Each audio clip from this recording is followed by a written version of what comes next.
मंदिरों में चाहे हमारी देवी देवता, कई देवियों को वस्त्र नहीं पहनाया गया, सेक्सुअल पोजीशन में है जैसे कई मंदिर हैं, तो वो हमारे इसमें ना टैबू नहीं था। वो शरीर है, आपको शरीर की नीड है क्योंकि आप आगे बढ़ाना चाहते हो, आपका प्रकृति इस प्रकार से बना हुआ है। लेकिन जब आप उसको ढकोगे तो एक ना मन में ना मिस्ट्री क्रिएट होती है। पूर्णमदः पूर्णमिदं पूर्णात् पूर्णमुदच्यते पूर्णस्य पूर्णमादाय पूर्णमेवावशिष्यते। क्या बात है। मतलब पूर्ण में पूर्ण मिलाओ तो पूर्ण होगा, पूर्ण से पूर्ण घटाओ पूर्ण नहीं रहेगा। हम एक अधूरी, तड़पती हुई, बिलखती हुई चेतना है जो अधूरा है और पूर्णता खोज रहा है। अर्जुन को पहले लग रहा था कि हाँ, ये पृथ्वी मुझे चाहिए, भारत खंड, सर्व से धनुर्धर बनना ही मेरा उद्देश्य है। लेकिन पूर्ण होने के बाद भी हाथ कांप रहे हैं, क्योंकि एक समय उसकी चेतना ये भी बोली कि नहीं, इससे पूर्ण नहीं हो सकता है। तब कृष्ण उसको बोले कि भाई यहाँ से तो पूर्ण तुम संसार से कभी नहीं होगे। आपने पता बोला भी नहीं और मेरे को सारे जवाब मिल गए, मेरे गूज़बम्स आ गए। मूर्ति पूजन, अलग अलग तरह के सनातन में नाम, मैं तो सिर्फ उस हरि, उस पर ब्रह्म की सिर्फ चेतना को समझता हूँ। इसके अलावा मुझे नहीं लगता है बाकी कुछ कि कोई भी सुप्रीम है। मंदिर जाने का रीजन क्या? संसार भटक लिया भगवान, कुछ मिला नहीं, तेरे भरोसे आया हूं, तू कुछ प्राप्त करवा दे। वो एग्जाम्पल दिया था सर, आप दिया लगाकर ध्यान करना शुरू कर दिए। वो अग्नि चेतना की बात चल रही थी कि चेतना आपकी इस प्रकार से उठ रही है। अब आपने उसको एक इमेज बनाया, अच्छा अग्नि जल रही है, ठीक है, दिया माचिस कपूर जलाओ। शास्त्र चेतना की अग्नि की बात कर रहे हैं। नहीं, मुझे तो एक सत्य से समझ में आ गया ये बात। जब मैंने देखा स्त्री को भोगकर और मैंने देखा आनंद कहाँ मिल रहा है, आनंद मेरे अंदर ही था। आपको कृष्ण, आपको राम, आपको हरि, हर, शिव, आपको परमात्मा, परमानंद प्राप्त नहीं करना है, वो प्राप्त है। वो प्राप्त है। आपका जो मुख था वो परमात्मा की जगह संसार में लगा है। बस मैं जिंदगी का साथ निभाता चला गया, ये आनंद में कोश की स्थिति है। हर फिक्र को धुएं में उड़ाता चला गया। कालज्ञान मतलब जैसे भूत भविष्य वर्तमान काल हुआ, इसका ज्ञान होना। जैसे धीरेन्द्र शास्त्री जी है ना, पर्चे बनाते हैं, तो कर्ण पिशाचनी का काम नहीं है ये? पहला तो एक पकड़ के रखें कर्ण पिशाचनी कोई ना सर, बहुत उसके जैसे बहुत सारी होते हैं। और जरूरी नहीं कोई शक्ति सिद्ध हो आपको। मान लीजिए कोई बहुत लंबे समय से मेडिटेशन कर रहा है आदमी, सबके साथ होता है भैया। मतलब ऐसा तो माइंड में आता है ना कि ये चीज होने वाली हो या फिर हो रही हो, तो लग रहा है कि पहले पता चल गया था, पूर्वाभास, बेसिक सा इंट्यूशन, तो उससे भी काल ज्ञान प्राप्त हो जाता है। तो केवल मंत्र का जाप करने से भी ना काल ज्ञान हो जाता है। तो अभी ना एक मजाक में नहीं, मतलब कई स्टूडेंट थे ना जो पहले के, वो बोले थे गुरुजी काल ज्ञान के पीछे कुछ सिखाइए हमको। तो मैंने कोर्स चला दिया ऐसे ही, बहुत ना के बराबर पैसे लेकर के इतना सब कुछ दे दिया। और उसमें ना लोग ज्यादा आ गए। अब वो लाइव ना प्रैक्टिकल भी कराते हैं। अब इसमें क्या ही, तंत्र में आप क्या ही लाइक थियोरेटिकल क्या ही सिखाओगे, तो प्रैक्टिकल जब सिखाए, अब ना लाइव मैंने ना कैमरा चला दिया, मतलब लाइव लोगों को बोला पर्चा लेके बैठो। उसी स्टूडेंट में से एक जन को खड़ा करता था, बोलता था अपना नाम एड्रेस बता, वो बता, और यहाँ 20 लोग उसका पर्चा बनाए, सबका पर्चा कॉमन आ रहा था। उसके रिकॉर्डेड है मेरे पास, डालूंगा इन फ्यूचर। कैसे काम करता है मतलब काल ज्ञान? पूछिए इसके पीछे का पूरा मतलब। काल ज्ञान बेसिकली देखिए ना, ब्रह्मांड में और भी ऊर्जाएं हैं और भी शक्तियां हैं जो खुली आंखों से नहीं दिख रही हैं, ठीक है। जैसे आंख बंद करते हैं तो जो इमेज कई बार वो भी आता है मानसिक रूप से, या फिर कई बार शक्ति आ जाती है तो आदमी कनेक्शन बना लेता है किसी रूप में, किसी माध्यम से, ऊर्जा से, तो वो शक्ति बताती है इनको। ओके। हाँ, और वो जरूरी नहीं कि शक्ति आपको कान में बोल रही है। आज तक मैं बता रहा हूँ ना, कान में बोलने वाली मैं देखा नहीं हूँ वैसा कोई शक्ति कान में चिल्ला रही, बहुत रेयर हुआ है, शिष्यों के साथ हुआ है। बाकी मानसिक ही होता है सब, आंख बंद की, ध्यान की, बस वो आ जाता है, आदमी पर्चे पर लिख देता है। और ये बड़ा सिंपल है, अगर बोलेंगे ना तो ऑफ कैमरा, नहीं तो बाद में आपको दिखाऊंगा, और 1-2 चीज सही भी होगी आपके पर्चे की, ये मैं गारंटी लेके कर देता हूँ। और इसके कोई पैसे भी नहीं लूंगा, कुछ नहीं, बस ऐसे सिखाऊंगा, ट्रिक बता दूंगा मैं आपको। आप जैसे पर्सन सामने जैसे कोई बैठा है, उसके बारे में कुछ लिखेंगे या फिर कुछ बता देंगे ना, प्रेडिक्शन आपकी सही आएगी। ये ट्रिक है, सिद्धियां भी है, मतलब ट्रिक, मतलब ये जो सिद्धियों को प्राप्त करने के लिए जो इतना महीनों सालों तपस्या कर रहे हैं ना, उसकी ट्रिक है छोटी सी। अगर सिद्धियां प्राप्त करने की ट्रिक है, हाँ, या सिद्धियां प्राप्त करने की ट्रिक है। ओके। मतलब ऐसा ट्रिक नहीं कि माइंड वाला ट्रिक है, नहीं, जैसे पर्सन अब जैसे मान लीजिए जैसे पितरों का आवाहन कई बार करते हैं ना, तो उसके पितर आके बताने लगते हैं कि इतना पैसा मैंने इसको दिया था, उतना पैसा उसको दिया था। तो जब व्यक्ति को हम बताते हैं ना कि भाई तुम्हारे पिताजी चाहे दादाजी जो भी हैं, उन्होंने किसी का इतने लाख रुपए उधारी लेते, बोले हाँ गुरुजी लिया था, वो आज भी फोन करते हैं। ऐसा हुआ है सीन कई बार।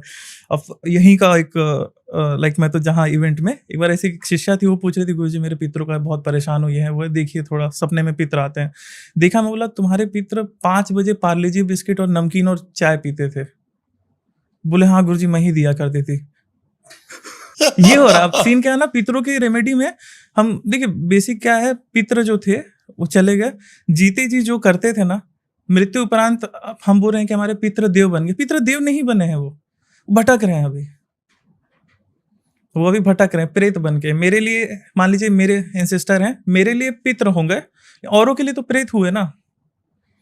वो जीते जी जो जैसा रंग स्वरूप था वो उसी लूप में फंसे रहते हैं, उनको वही चीज चाहिए होती है। सेम वही आप मानेंगे जैसे लोग ना त्र्यंबकेश्वर इधर उधर, मैं नाम नहीं वैसा नहीं बोल रहा हूँ कि मतलब गलत हो रहा है सही हो रहा है, जा जाके दुनिया भर की पूजा कराए, और जब हम देखे तो उसके पितर सिंपल एक बोल रहा है कि मेरे को बीड़ी पिला दो, चाहे मेरे को चाय पिला दो, मेरे को आपको पिछले वाला पॉडकास्ट याद है, सिगरेट दे सिगरेट दे उसमें वही लाइन पकड़ा गई थी, है ना? तो हाँ, वो मैंने करवाया था स्पेशल। अच्छा, मेरा एक बार लूप में चला इसको, हाँ, सिगरेट दे। तो उसमें ना कई ना पितर बोले हैं कि जैसे एक जन का मैं कर रहा था उसका भाई का, तो उससे जैसे मेरे को लगा कि इसका भाई ये XYZ ब्रांड की शराब मांग रहा है। मैंने बोला कि ये वाली ब्रांड की शराब, बोले गुरुजी वो वही पीता था। जैसे कि सिगरेट चढ़ाते हैं या दारू चढ़ाते हैं, जो भी है, क्या इनकी एनर्जी चढ़ती है क्या? एनर्जी नहीं, देखिए जैसे हमारा शरीर पंच तत्वों से है, 70-72% लगभग पानी है, बाकी फायर एलिमेंट केमिकल के रूप में मौजूद है, स्पेस तो हर जगह ही है। उस प्रकार से पंच तत्व से कॉम्बिनेशन से हमारा शरीर बना है, और इनकी कॉम्बिनेशन वाली चीजें हम देख पाते हैं, लेकिन हवा को हम नहीं देख पाते हमेशा। हवा कहाँ दिख रही है? हवा तो यहाँ चल रही है ना, एसी चल रहा है, पंखा चल रहा है, लेकिन हवा दिख नहीं रही है। तो उसी प्रकार से जो प्रेतों का शरीर होता है ना, मोर देन कह लीजिए 90-95% से ज्यादा वायु प्रधान होता है। इसीलिए स्टोरी आती है कि मेरे दादाजी को जंगल में एक प्रेत ने बीड़ी सिगरेट मांग ली। क्यों? वायु प्रधान है तो वायु वाली चीजें वो ज्यादा कंज्यूम कर पाएगा। जैसे हम लोग पंचतत्व खाते, सबसे ज्यादा पानी, तो पानी सबसे ज्यादा हमको लगता है। अर्थ एलिमेंट है, उतना अर्थ एलिमेंट भी हमें चाहिए। अगर ये प्रोपोर्शन गड़बड़ आता है तो शरीर रोगी होता है। तो इसीलिए प्रेत वगैरह ना ये सब गंध लेते हैं। जैसे लड्डू चढ़ाया तो लड्डू की स्मेल लेगा, समझ गया, स्मेल लेगा, वो उसको वो नहीं चाहिए, बस वो स्मेल लेता है।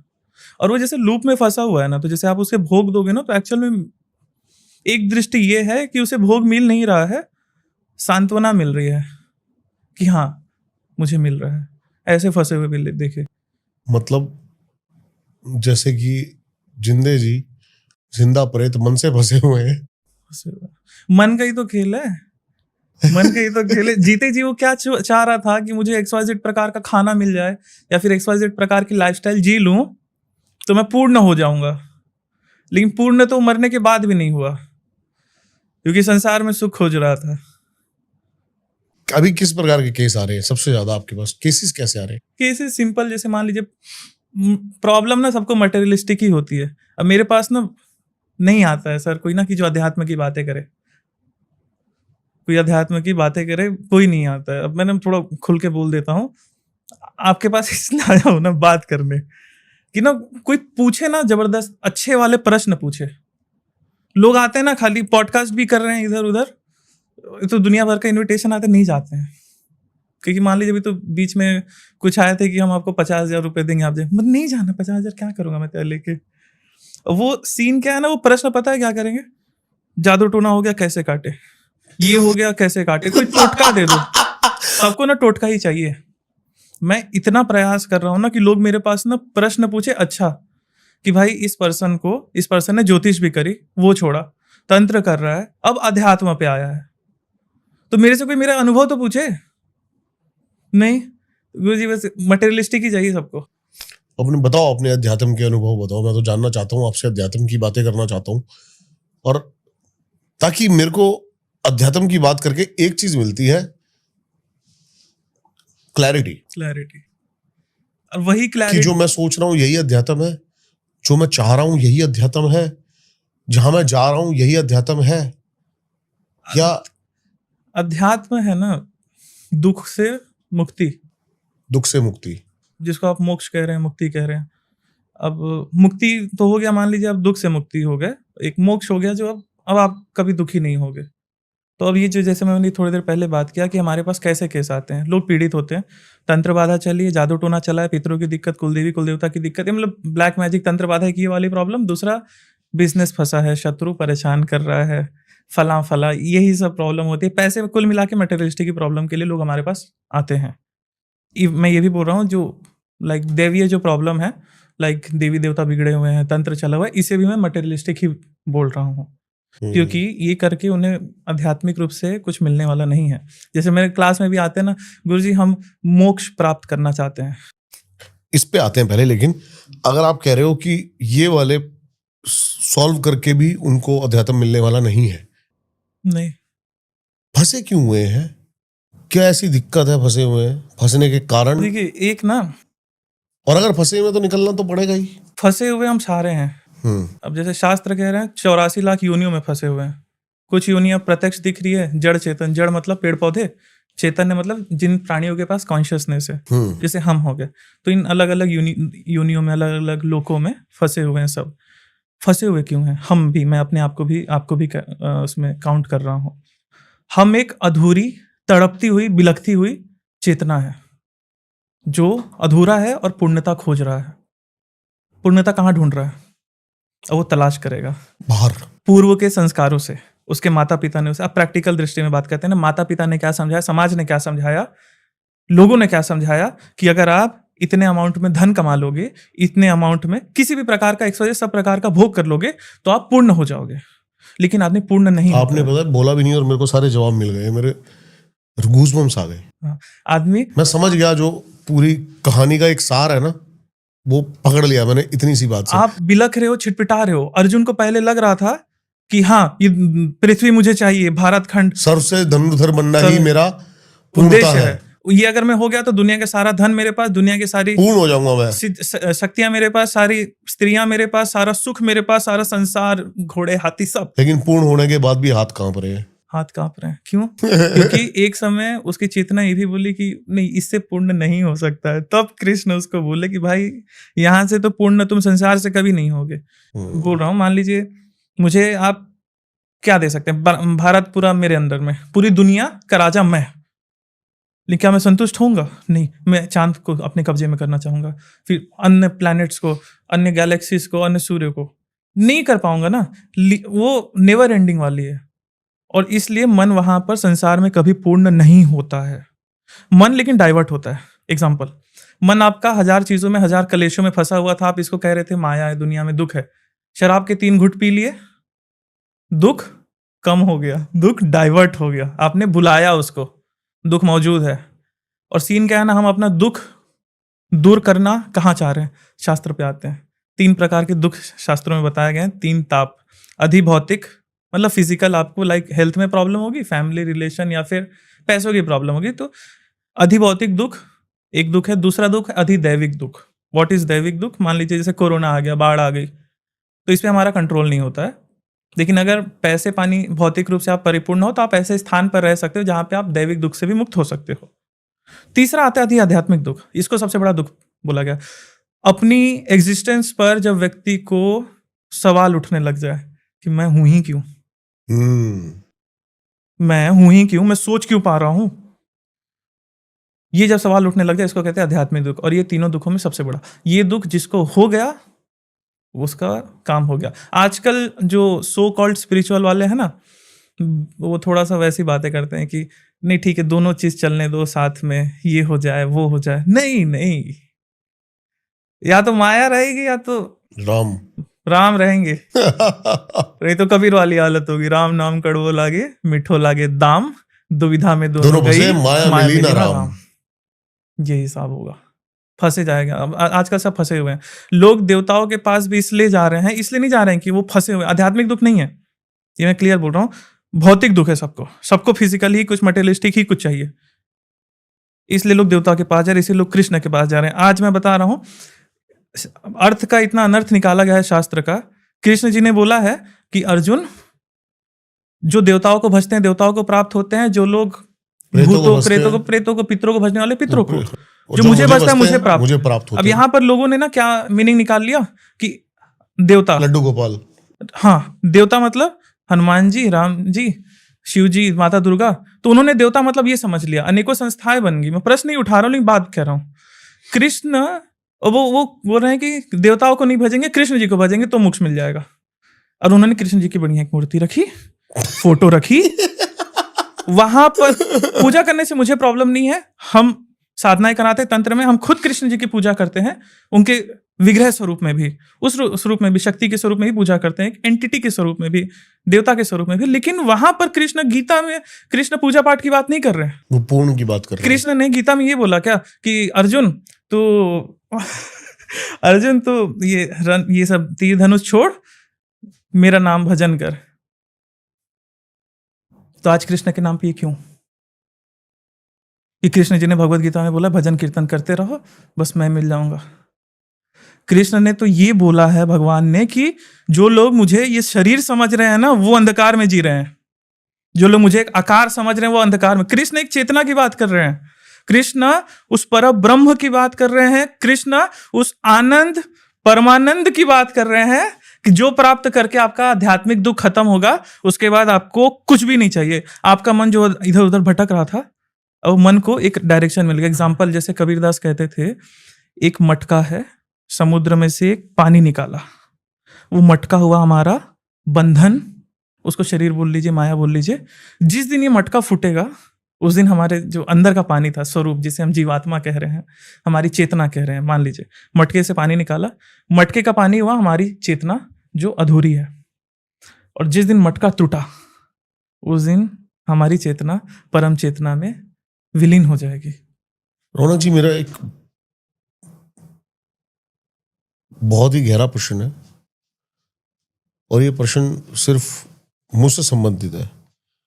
जो आपने बात बताई, ये बात मैंने कहीं पढ़ी नहीं है, मैंने गीता इतनी पढ़ी नहीं है, मुझे किसी ने बताई नहीं है।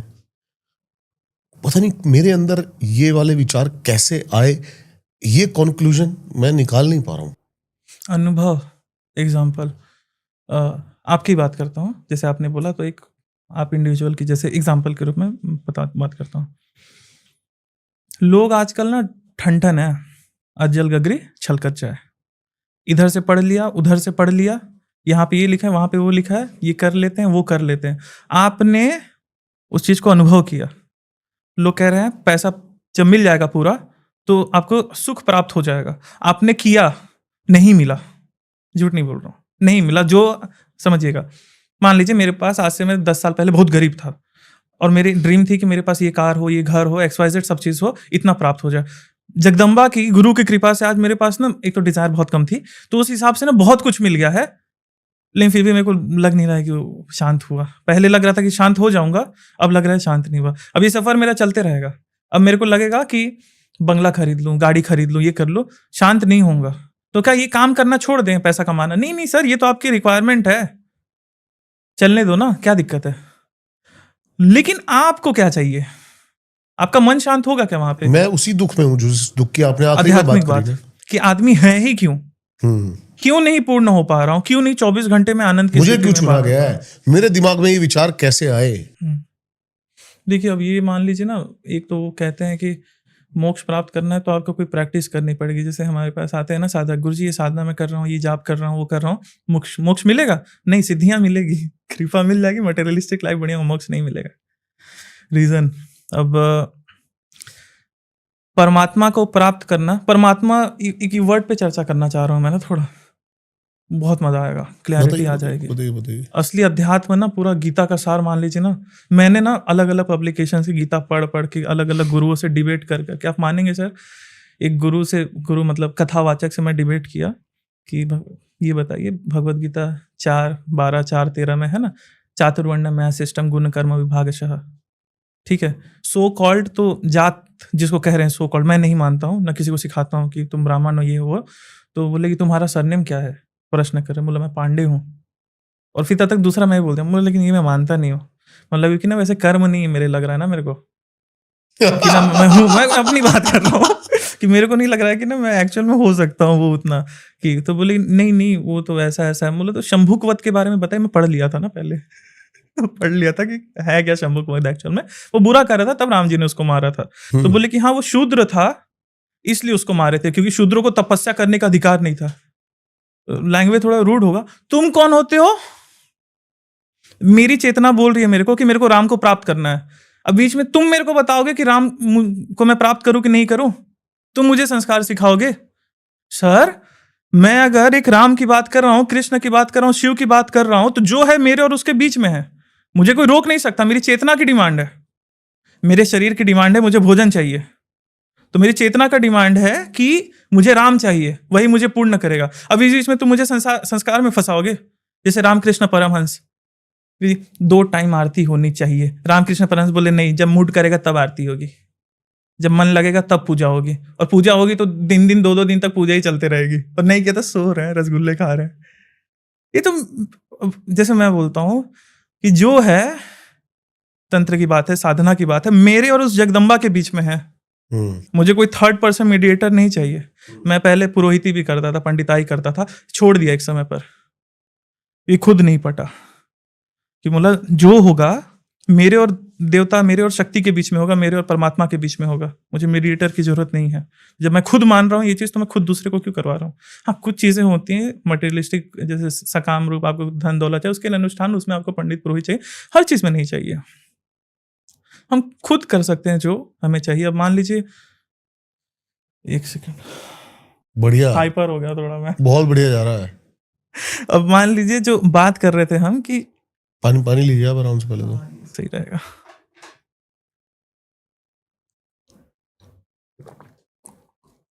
ऐसी चेतना उठ जाती है ऊपर। देखा नहीं जाता है ना भैया, मैं सच बता रहा हूँ ना, अपनी कसम खा के बोल रहा हूँ, अपने देवताओं की कसम खा के बोल रहा हूँ ना, ऊपर ऊपर नहीं बोल रहा हूँ।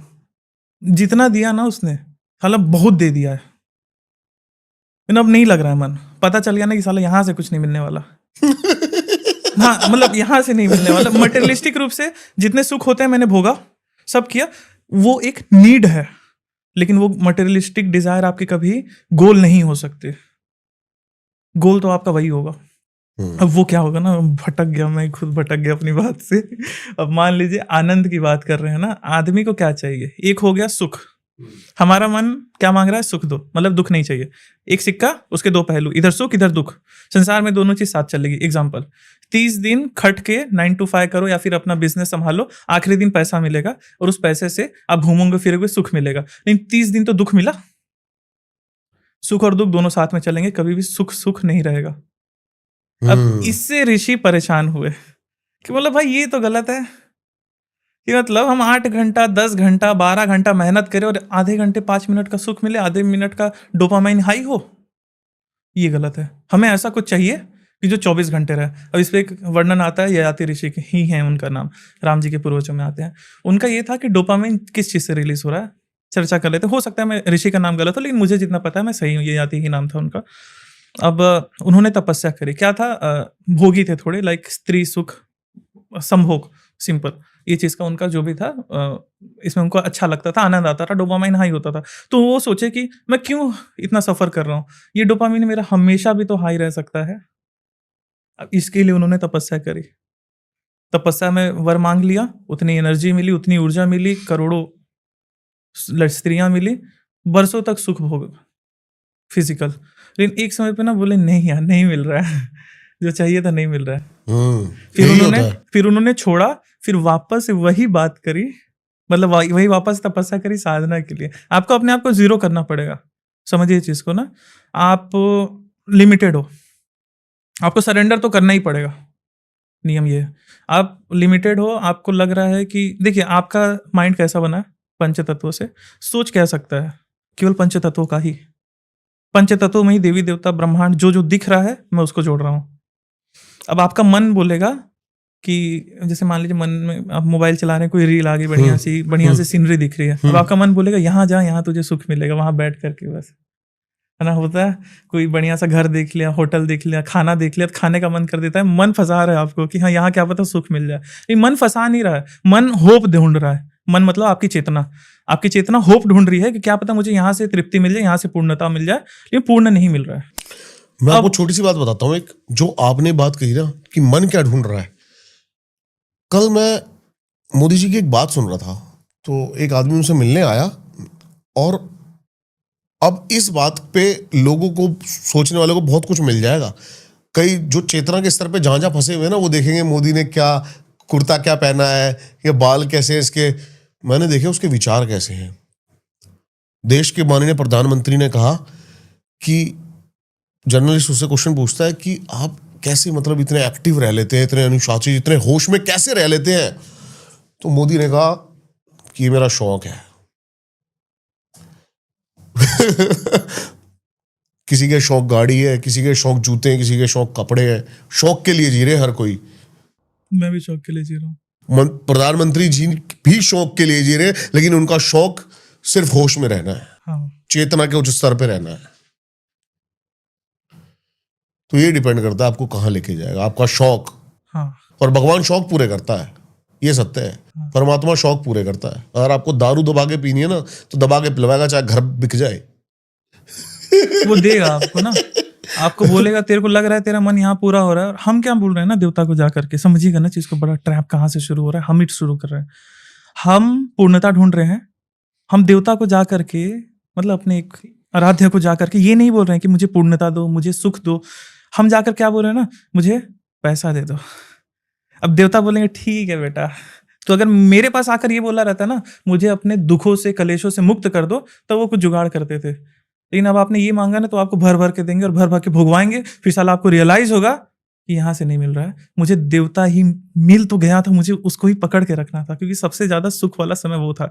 अब समझते हैं ना, आनंद परमात्मा कौन है, ये समझे, एक बार चर्चा करें। हाँ, नहीं, मेरे को ये सबसे पहले जानना है, देवता और परमात्मा, परम तत्व और देवता।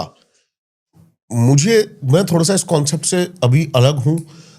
मूर्ति पूजन, अलग अलग तरह के सनातन में नाम, मैं तो सिर्फ उस पर ब्रह्म की सिर्फ चेतना को समझता हूं।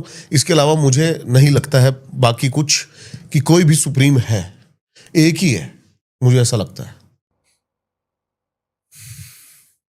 आपसे ऊपर कोई है सुप्रीम, आप ऐसा मान रहे हैं? हाँ, है ना? सबसे ऊपर एक ही सबसे ऊपर तो उसमें आप अपनी बात भी कर रहे हैं। ठीक है, डिबेट नहीं कर रहा हूँ सर। हाँ। बात करने का तरीका जैसे अच्छे से समझ आएगी। तो फिर मान लीजिए आपसे ऊपर कोई है, तो आपसे ऊपर कोई है, इसका मतलब आप उसे छोटा मान रहे हैं अपने से। मतलब आप अपने आप को उससे छोटा मान रहे हैं। नहीं, वो मेरे अंदर भी वही है। आपके अंदर भी वही। हाँ, अब ठीक है, वो सही जा रहा है। ऐसा कोई और प्रश्न होता था ना, तो मैं और सवाल करता था। नहीं, मेरे अंदर भी वही एक प्रकाश है, जो एक ही प्रकाश है। ये कह रहा हूं मैं, अलग अलग नहीं है। कहते हैं ना कि आनंद पे आता हूँ ना, आनंद बहुत ज्यादा सूट करता है उस की डेफिनेशन करने में। आनंद एक हो गया सुख दुख, दो पहलू सिक्के के। जीवन में सुख दुख हमेशा चलेगा। हमारा मन क्या मांग रहा है? आनंद। देखिए, सबसे ज्यादा सुख हम कब होते हैं पूरे डे? एक नॉर्मल एक इंसान है, सोते समय शराब पी लेता है, जब नशे कर लेता है। मतलब सबसे ज्यादा सुख कब है? भुलाने में। मतलब जब नशा कर लेता आदमी, तो अपने सारे दुख भूल जाता है। या फिर कोई, मान लीजिए कोई अच्छी सी किताब, जैसे जापानीज टर्म है इकिगाई, कि मतलब अपने आप को एक चीज में झोंक दो। मान लीजिए आपको कोई एक सबसे फेवरेट कोई काम होगा, वो काम करते होंगे तो सब चीज आदमी भूल जाता है ना? तो वो एक काम हो गया, आनंद की स्थिति में हम उस समय रहते हैं। ठीक है, तो मतलब सुख और दुख में मजा नहीं आ रहा है। हमारा शरीर, हमारा मन क्या मांग रहा है? आनंद या शांति। इस जो सुख दुख की भसड़ है, इससे हम मुक्त होकर के आनंद को प्राप्त करें। अब बता रहा हूं, और उस आनंद की स्थिति में हमेशा रहना, चिदानंद। अब चिदानंद परमात्मा का नाम है, समझिएगा चीज को। अब बोल रहे हैं, अब इसी में थोड़ा ना इसको वो किया जाए, क्या कहते हैं उसको, इम्फेसाइज किया जाए, उस पर थोड़ा बल दिया जाए। आनंद को थोड़ा और बल दे दीजिए, परमानंद। उस स्थिति को प्राप्त करना, मोक्ष प्राप्त करना कहा जाता है। बिल्कुल। लेकिन आज तक ये बात आपको क्यों नहीं बताई? आपको क्यों बताया गया कि अब अगरबत्ती दिखाओ, मोक्ष प्राप्त होगा? नहीं, मुझे तो एक सत्य से समझ में आ गया ये बात। जब मैंने देखा स्त्री को भोगकर, और मैंने देखा आनंद कहाँ मिल रहा है। आनंद मेरे अंदर ही था। Peace is not a destiny, peace is a state आपको कृष्ण, आपको राम, आपको हरि, हर, शिव, आपको परमात्मा, परमानंद प्राप्त नहीं करना है, वो प्राप्त है। वो प्राप्त है। आप अपना मुख जो पर्याप्त उसकी करना तरफ है। होता था, आपका जो मुख था वो परमात्मा की जगह संसार में लगा है, बंधनों में लगा है। बस ये दिक्कत है। परमात्मा प्राप्त है, उसे प्राप्त करने के लिए कहीं जाना नहीं बिल्कुल, है। बिल्कुल यहाँ सही बैठा हूं, अब इसीलिए समझेंगे ना। अब क्या कहते हैं, परमात्मा सर्वव्यापी है, हाँ। परमानंद हाँ। सर्वव्यापी है। अब इससे लोग पता है क्या समझेंगे, बता रहा हूँ ना, लोग क्या समझेंगे, वो परमात्मा है, वो हर जगह ऐसे ऐसे देख रहा है, या फिर उसकी हर छोटे छोटे मूर्ति यहाँ भी, यहाँ भी, यहाँ भी, हर जगह। लोग ये समझेंगे परमात्मा आनंद हर जगह है। इसका मतलब कि ये है कि मैं यहाँ पर भी बैठ करके उस परमात्मा की स्थिति में उसको प्राप्त कर सकता हूं, उस चेतना में मैं रह सकता हूं। अब बोल रहे हैं ये स्थिति सर्वव्यापी है। जो लोग लड्डू गोपाल को भज रहे हैं उनके बारे में आपका क्या मानना है? देखिए, अगर भज रहे हैं और कृष्ण को वास्तविकता से समझ लेंगे, जैसे लास्ट टाइम हमने बात करी थी ना कि चरित्र की उपासना करने की जगह हम चित्र की उपासना पे अटक गए।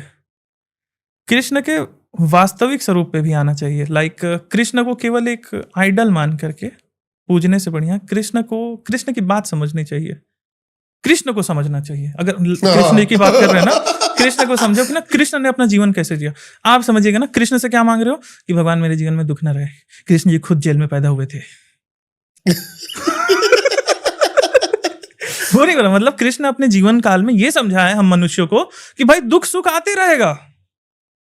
राम जी क्या समझाए, अब राम जी से आप मांग रहे हो कि दुख ना मिले, खुद जीवन भर दुख झेले, इंसानों को समझाए कि बेटा दुख तो मिलेगा, लेकिन दुख और सुख में तू अटैच में फंसना मत, तू हमेशा आनंद की स्थिति में रहना। कृष्ण राम जी के फेस पे हमेशा शांति रहेगी। कृष्ण का फेस जो है, राम जी का फेस एक शांत वाला फेस है, हमेशा न्यूट्रल। कृष्ण जी के फेस पे एक आनंद रहेगा।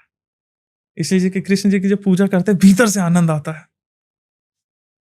शिव जी की जब पूजा करते हैं एकदम न्यूट्रल स्वरूप ध्यान में आदमी शांत हो जाता है। सर शांत हो जाता है, वो चाहिए ना, वो नहीं समझ रहे ना हम। लड्डू गोपाल का एक स्टेट है सिर्फ लड्डू गोपाल।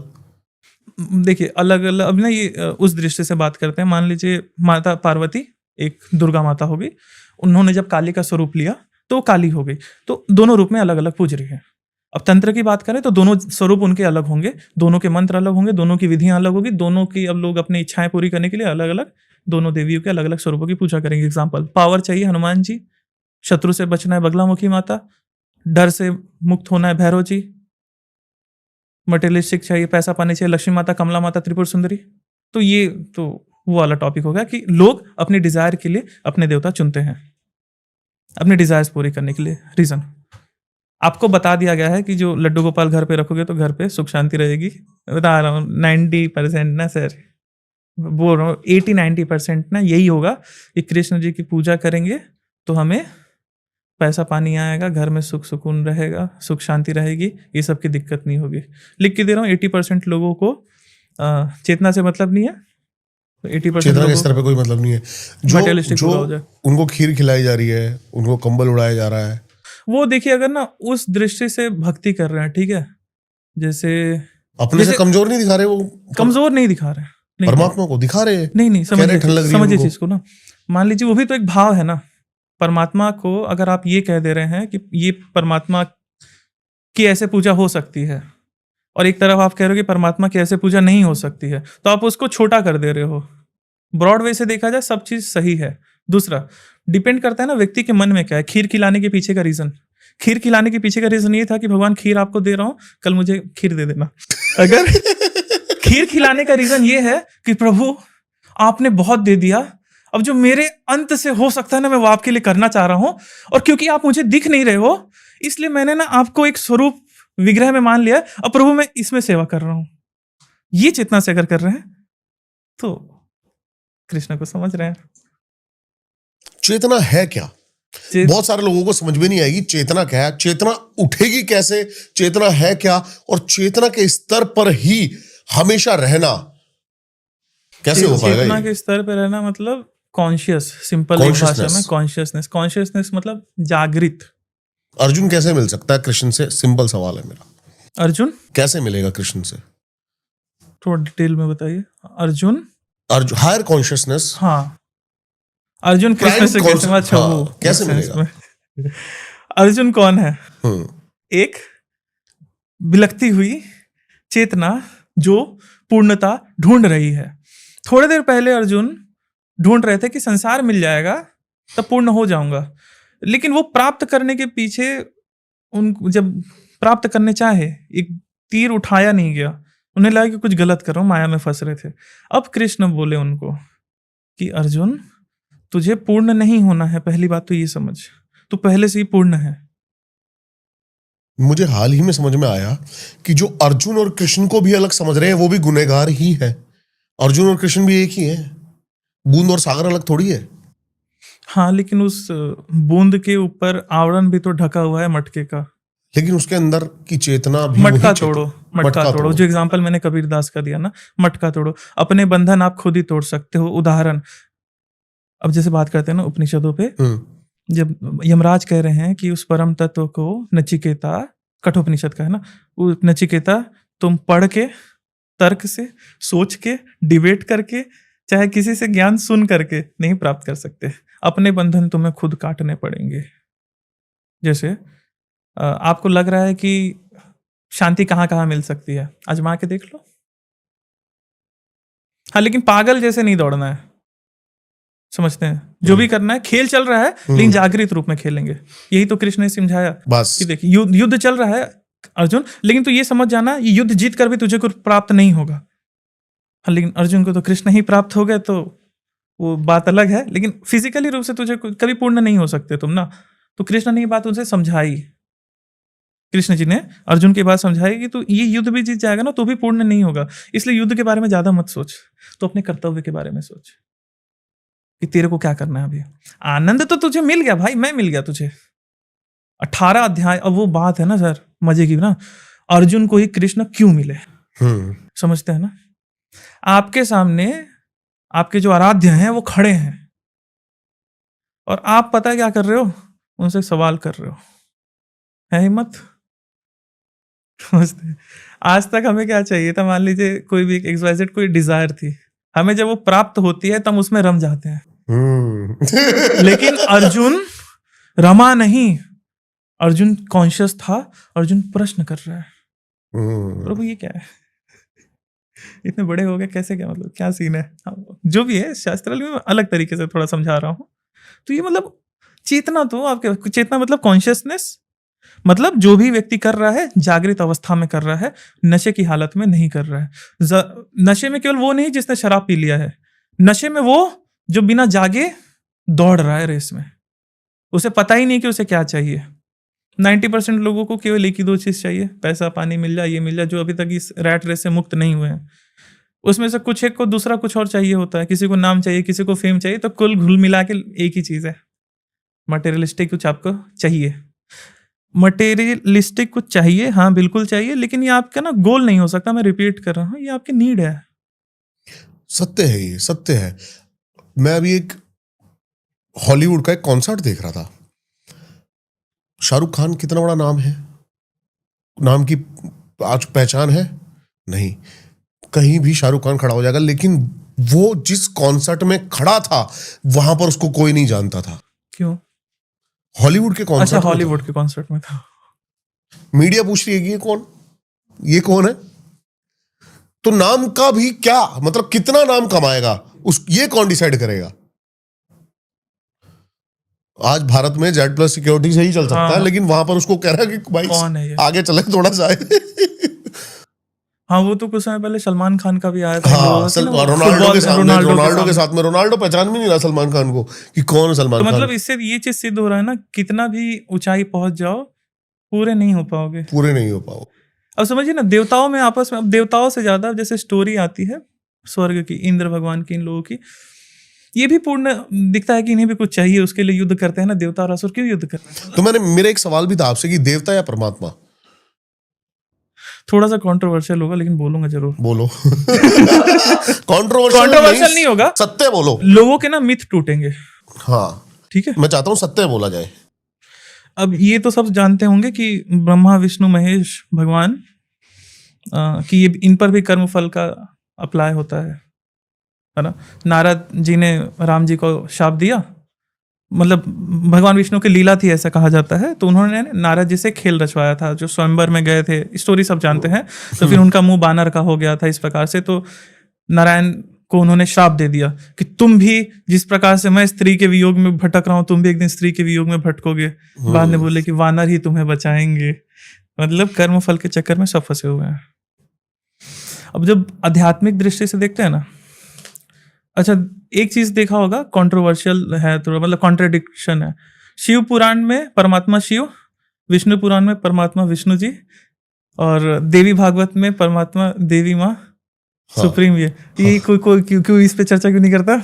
आस्थाएं खत्म हो जाएगी, मतलब युद्ध हो जाएगा, आपकी पीआर वैल्यू कम हो जाएगी। सत्य क्या है? समझते हैं, वेदों पे आते हैं, शुरुआत से करते हैं ना, क्योंकि शास्त्र की बात करें तो शास्त्रों से ही करते हैं। वेदों पे आते हैं। वेद में क्या है, लगभग 70-80% कर्मकांड।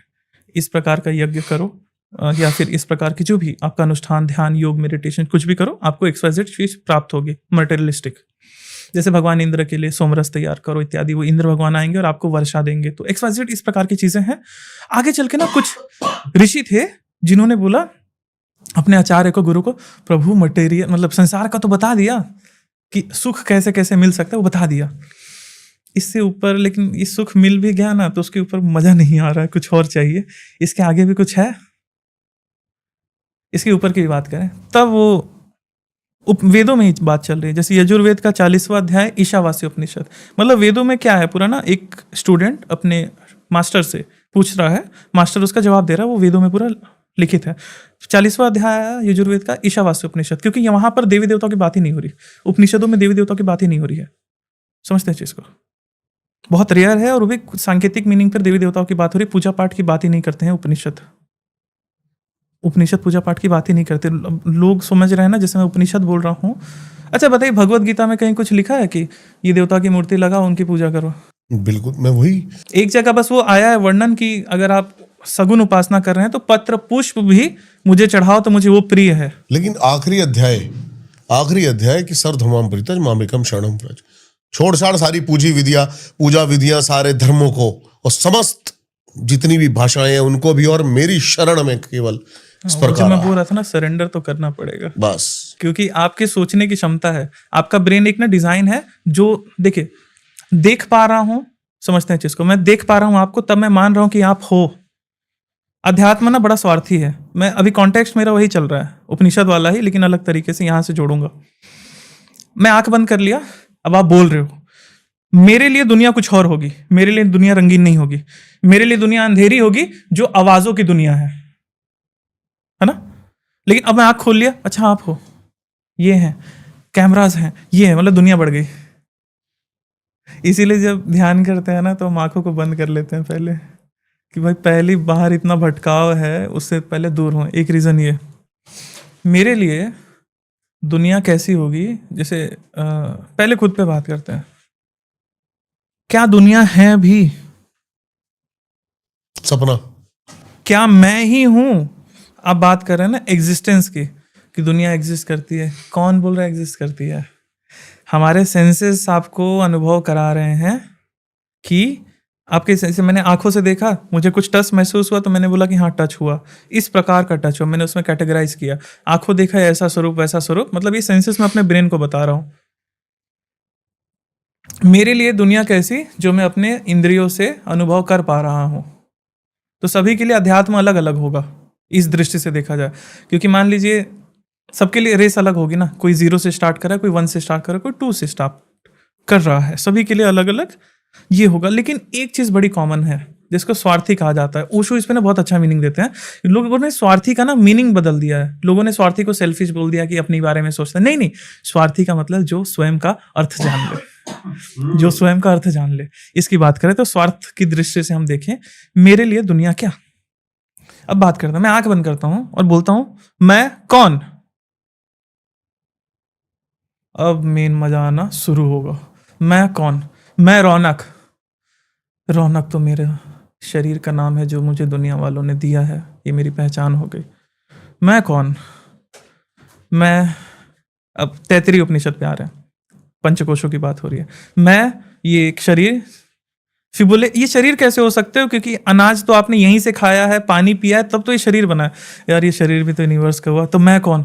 मैं हो गया प्राण, क्योंकि हवा चल रही है, सांस आ रही है, मतलब प्राणमय कोश, अन्नमय कोश, अब प्राणमय कोश, प्राण से प्राण है मैं, क्योंकि इसी से मैं जी रहा हूं। फिर पता चली प्राण भी बाहर से आ रही है। अब बोले मैं कौन? अब आंख बंद की, हाँ देख रही प्राण को ना, मैं चाह रहा हूं तो मैं सांस अंदर ले पा रहा हूं, मतलब प्राण पे मेरा कंट्रोल है। कंट्रोलर को कह रहे हैं मन, तो मैं मनोमय कोश। फिर बोला जाए मन तो भटक रहा है, मन तो जो देख ले रहा है उसे प्राप्त करने भाग जा रहा है, तो ये भी कंट्रोल में नहीं है, मैं तो मन भी नहीं हूं, मैं तो इसके ऊपर भी कुछ हूं, तो कौन हो? फिर आंख बंद किया, फिर आया विज्ञानमय कोश, इसे जो आप चेतना कह रहे हैं, चेतना जो हर चीज में विज्ञान ढूंढ रहा है, ज्ञान ढूंढ रहा है, ज्ञानमय कोश, विज्ञानमय कोश। कि अब जो आप अपनी स्थिति बता रहे हैं ना कि मिल क्यों नहीं रहा है कुछ, आनंद ढूंढ रहा हूं, भटक रहा हूं, अभी आप विज्ञानमय कोश में जी रहे हैं। अब फिर बोला गया कि यार विज्ञानमय कोश तो भटक रहा है, लेकिन कभी कभी एक स्थिति आती है जब उसे ना बड़ा मजा आता है। अब वो स्थिति आनंदमय कोश को लोग परमात्मा से जोड़ते हैं, कि वो आनंद की जब प्राप्ति होगी, परमानंद आनंदमय कोश में जब व्यक्ति जी रहा है, तब उसे प्राप्त हो जाएगा। अब समझते हैं चीज को। पांचों, अब मैं आनंदमय कोश पे मुझे याद दिलाइएगा, मैं भूल गया तो नहीं, मुझे ये जानना आनंदमय कोश में घुसा कैसे जाए। अभी तक एक चेतना मेरी कहाँ अटकी हुई थी, कॉन्शियसनेस शरीर को सत्य मान रहा था, तो शरीर का भरण पोषण में लगा था, जस्ट लाइक अ जानवर, 2 टाइम का खाना मिले खत्म। अब ऊपर प्राणमय कोश, सांस अच्छे से ले, ये ले वो ले, ठीक है। तीसरा मनोमय कोश। अब मनोमय कोश क्या बोल रहा है? प्राणमय कोश को अच्छा करो, आनंदमय कोश को, अन्नमय कोश को अच्छा करो, मतलब शरीर को अच्छा करो। अब मन उसके लिए भटक रहा है, मन चाह रहा है एक सुनहरा घर हो जहां अच्छी सांस मिले, एसी लगा हो, पेड़ पौधे हो, और इतना पैसा हो कि शरीर स्वस्थ रहे, इतना पैसा हो कि कल चल के मेरे पास पैसे खत्म हो जाए तो मैं अनाज जुटाकर खा लूं। एग्जाम्पल, चींटियां अपना अनाज पहले सेव कर लेती है। इंसान आ कहां से रहा है? जंगल से। जंगल से आ रहा इंसान, ये आदमी भूल रहा है, वो अपने आप को इतनी वैल्यू दे दी है ना सर, हम इसीलिए फंसे हैं। हमें चाहिए 2-4 चीज। प्रकृति क्या चाह रही है? लगातार बढ़ना। इस पे हमने शायद लास्ट टाइम चर्चा करी थी, एस्ट्रोजन और इसका, प्रकृति बढ़ना चाह रही है, तो हम जंगल में ही फंसे हुए हैं। जंगल में अब आज की परिभाषा क्या है? पैसा, पावर, ये सब होगा तो ज्यादा पावरफुल होगे तो लोग आपको रिस्पेक्ट करेंगे, तो कभी खाने की दिक्कत नहीं होगी। लाइक शेर कभी भूखा नहीं सोता। सारी जंग यही 2-3 चीजों की है, मेरा वंश आगे बढ़ता रहे, मैं भाई भूखे ना सोऊं, रात को नींद अच्छी आए। अंततः चाहिए सबको अच्छा यही, लेकिन थोड़ा अच्छा। आज जंगल में बिना किसी ज्यादा परितन के हो जा रहा है, नॉर्मली हर जानवर के साथ हो रहा है, हर जानवर के साथ हो जा रहा है, तो हम वही चाह रहे हैं। लेकिन हमारे पास ना 2-4 चीज और है ना, हमारे पास दिमाग भी है, विवेक भी है। तो अब ना हम क्या कर रहे हैं, ये जो रेस चल रही थी, इस रेस को थोड़ा सिविलाइज्ड फॉर्म में कर ग्रैंड कर दिया, थोड़ा ग्रैंड कर दिया। क्यों? अरे समझिए चीज को, आप अपने ना चीजों को छुपा रहे हो, आप अपने अंग को छुपा रहे हैं। एग्जाम्पल, कि आप ना अपने ऊपर एक आवरण डाल रहे हो, भाषाओं का, मैनर्स का। सिविलाइजेशन गलत नहीं है, सिविलाइजेशन की दृष्टि से ये चीज होना बहुत जरूरी है, क्योंकि आपके पास विवेक है। लेकिन इसमें फंसना थोड़ी है सर, आपके संस्कारों में। आप मंदिर इसलिए जा रहे हो कि लोग आपको एक्सेप्ट करें, जबरदस्ती जा रहे तो गलत है। मंदिर जाने का रीजन क्या? संसार भटक लिया भगवान, कुछ मिला नहीं, तेरे भरोसे आया हूं, तू कुछ प्राप्त करवा दे। मन में कोश से मनोमय कोश, अब ये हो गया मनोमय कोश हमारा, ये पूर्ण कर रहा था। अब इसके ऊपर आया ना ज्ञानमय कोश। ज्ञानमय कोश, विज्ञानमय कोश, जिसमें आपको लगता है मैं हूं। अब वो ना समझ गया कि ना मैं विज्ञानमय कोश हूं, मैं एक चेतना हूं जो सोच पा रहा है, जो एक ना ये विचार अधूरी तल, मान लीजिए ना, इसको कहते हैं ना मध्यम या फिर मध्यम अग्नि। हम एक मध्यम अग्नि है, जैसे एक सूखे पेड़, मतलब मान लीजिए हम एक गीले पेड़ की अग्नि है जो धीरे धीरे जल रही है, और वो धीरे धीरे ना, मतलब पानी सूख रहा है, या फिर एक सूखा पेड़ ढूंढ रहा है जो अग्नि बढ़ सके जी। तो बड़ी अग्नि वो कौन हो गया? परमात्मा। अब समझते नहीं, अग्नि वाला कॉन्सेप्ट शास्त्रों से आ रहा है, ठीक है। अब ये अग्नि की बात वो कर रहे हैं ना, वो एग्जाम्पल दिया था सर, आप दिया लगाकर ध्यान करना शुरू कर दिए। वो अग्नि चेतना की बात चल रही थी कि चेतना आपकी इस प्रकार से उठ रही है। अब आपने उसको एक इमेज बनाया, अच्छा अग्नि जल रही है, ठीक है, दिया माचिस कपूर जलाओ, अग्नि का ध्यान करो। शास्त्र, अब शास्त्र कुछ और कर रहे हैं, शास्त्र चेतना की अग्नि की बात कर रहे हैं। निकालो दिमाग, उसको तेल के साथ झोंक दो, ये करेंगे नहीं। शास्त्र चेतना की अग्नि की बात कर रहे हैं, वो नहीं समझ रहा किसी को, ये समझना नहीं चाह रहा, और समझाने वालों ने समझाया नहीं। समझाने वालों ने अपना 1 लाख 2 लाख 50 लाख 10 करोड़ रुपए लिया फीस, शास्त्र में जो लिखा था उसको भजन करते करते समझा दिए। हम लोग के पास कोई क्यों नहीं आता है, समझते हैं ना? हम लोग महंगी गाड़ियों में क्यों नहीं घूम पाते हैं? क्लियर बोल रहा हूं, अब कुछ नहीं चाहिए, जगदम्बा ने जो दे दिया बहुत दे दिया। लेकिन फिर ही बताओ, हम महंगी गाड़ियों में क्यों नहीं घूम पा रहे हैं? क्योंकि मुझे ऐसा लगता है ना, मैं थोड़ा सा सही बोलता हूं, मेरा जो अनुभव है ना, मैं उस पर ही बात करता हूं। बाकी दूसरा चीज, शास्त्र पढ़ के उसको भजन करके अगर आपको ज्यादा पैसा मिल रहा है तो वो आदमी कर सकता है, लेकिन नहीं कर रहा है क्योंकि साला ना अंदर से मन नहीं मान रहा है कि मैं अपनी माँ को धोखा दूंगा, अपने गुरु को धोखा दूंगा, ये कर दिया तो। विज्ञान में कोश से आनंद में कोश में जाने का रास्ता। विज्ञान में कोश आनंद है, मतलब एक आनंदमय की कोश, आनंदमय को आपको प्राप्त करना है। विज्ञानमय में थे, अब आप सोच रहे हो, एनालाइज कर रहे हो कि क्या सही क्या गलत। अब आपको पता चल गया कि विज्ञान में कोश में आप जी रहे हो, इसके नीचे कुछ नहीं मिलने वाला। मतलब आनंद अन्नमय कोश, फिजिकली रूप से आप पूर्ण नहीं हो सकते। आपको पूर्ण केवल एक ही चीज कर सकता है, जो है आपका ज्ञान, जो है आपकी शांति, जो है आपका आनंद। उसके ऊपर प्राप्त हुआ आनंदमय कोश, आनंदमय कोश प्राप्त हुआ। अब ये रौरव ऋषि रहते हैं, इनके मतलब ये जो तैत्तिरीय उपनिषद का वर्णन है ना, ये पिता और पुत्र के बीच की बात चल रही है। रौरव ऋषि ही हैं शायद, पहले का पढ़ा हुआ आदमी, लेकिन मैं वो याद नहीं रखा, समझ गया, लेकिन वो समझना चाहा आदमी बस। तो ऋषि बोल रहे हैं कि जाओ और ढूंढ के आओ। विज्ञान में कोश पे जब चर्चा करी तो उन्होंने बोला कि अपने पिता को, हे गुरु, हे पिता, मैं विज्ञान में कोश से ऊपर उठ चुका हूं और अब मैं आनंद में कोश हूं। पता है क्यों? क्योंकि जो मैं प्राप्त करना चाह रहा था, जो शांति में खोज रहा था, वो मैं प्राप्त किए बिना मैं आनंदित हो चुका हूं। एग्जाम्पल, मुझे कहीं बाहर नहीं जाना है, मुझे कोई किसी प्रकार की प्रैक्टिस नहीं करनी है, मैं बस एक्सेप्ट कर लिया हूं अपने आप को कि हाँ मैं चेतना हूं। और जब मैं आंख बंद करके ऐसे ध्यान में रहता हूं, संसार को संसार के रूप में देखता हूं। जैसे मान लीजिए एग्जाम्पल, ठीक है, आप एक मतलब मेरे को आपसे कोई काम है बिजनेस से रिलेटेड, मैं अगर आपको एक इंसान की दृष्टि से देखता हूं तो मुझे आप केवल एक इंसान लगोगे, पंच तत्वों से बने हुए। लेकिन अब इसमें ना मैं दिमाग लगाऊंगा कि यार मुझे इनसे क्या क्या फायदा हो सकता है, ये हो सकता है, वो हो सकता है, तो यहाँ पे मैं माया जड़ रहा हूँ। मतलब शंकराचार्य कहते थे, जो चीज जैसे दिख रही है उसे वैसा स्वीकार करना चाहिए। मतलब जगतम मिथ्या ब्रह्म सत्यम जीव ब्रह्मा नापराह, मतलब जगत मिथ्या है, ब्रह्म परमात्मा आनंदमय कोश सत्य है। अभी आनंदमय कोश पे हम चर्चा करेंगे। आनंदमय कोश सत्य है, जीव ब्रह्म नापराह, जीव हम जो आनंदमय को विज्ञानमय कोश हैं, और आनंदमय कोश परमात्मा, परमात्मा भिन्न नहीं है आपस में। ठीक है, अब इसमें ना लोग क्या बोलेंगे कि आनंदमय, एक सेकंड, आनंद में थोड़ा हंस रहा हूं मैं। हाँ, नहीं, यही मैंने बात आपसे बोली कि अर्जुन और कृष्ण एक ही हैं। इसका मतलब शंकराचार्य कह रहे हैं कि संसार झूठा नहीं है सर। हम ये भी नहीं कह सकते कि संसार मिथ्या है, आप हो ही नहीं, मैं हूं ही नहीं। संसार है, लेकिन संसार जैसा दिख रहा है वैसा नहीं है। आपको संसार को देखने की परिभाषा बदलनी चाहिए। एग्जाम्पल, आप किसी पर्सन से मिलते हो, उसे क्या मिल रहे हो? आपके अंदर ना लालच है कि इस पर्सन से मुझे कुछ मिल जाएगा। वो पर्सन जब आपको गाली देगा तो आपको बुरा लगेगा। आपको क्यों बुरा लगना चाहिए? अगर आप उसको एक इंसान की दृष्टि से देखो, एक जानवर की दृष्टि से, हम भी जानवर जैसे हैं ना, इंसान की दृष्टि से देखोगे तो बुरा नहीं लगेगा। लेकिन हम इतना, अब एक स्त्री है या फिर एक पुरुष है, जैसे एक दूसरे के प्रति आकर्षित होते हैं। भारत के कल्चर में देखेंगे ना आप, मंदिरों में चाहे हमारी देवी देवता, कई देवियों को वस्त्र नहीं पहनाया गया, कई पुरुष देवता नग्न अवस्था में है, सेक्सुअल पोजीशन में है। उस जैसे कई मंदिर हैं, उड़ीसा के मंदिर हैं अलग है ना, तो उस प्रकार से है। तो वो हमारे इसमें ना टैबू नहीं था। वो ये पता है क्या, हम बहुत ऊपर थे सर, पर्दा प्रथा ये सब बहुत बाद में आया। लेकिन हमारे ना खुले विचार के थे। मतलब शरीर है, सिर्फ आप एक्सेप्ट करो ना, शरीर है, आपको शरीर की नीड है क्योंकि आप आगे बढ़ाना चाहते हो, आपका प्रकृति इस प्रकार से बना हुआ है।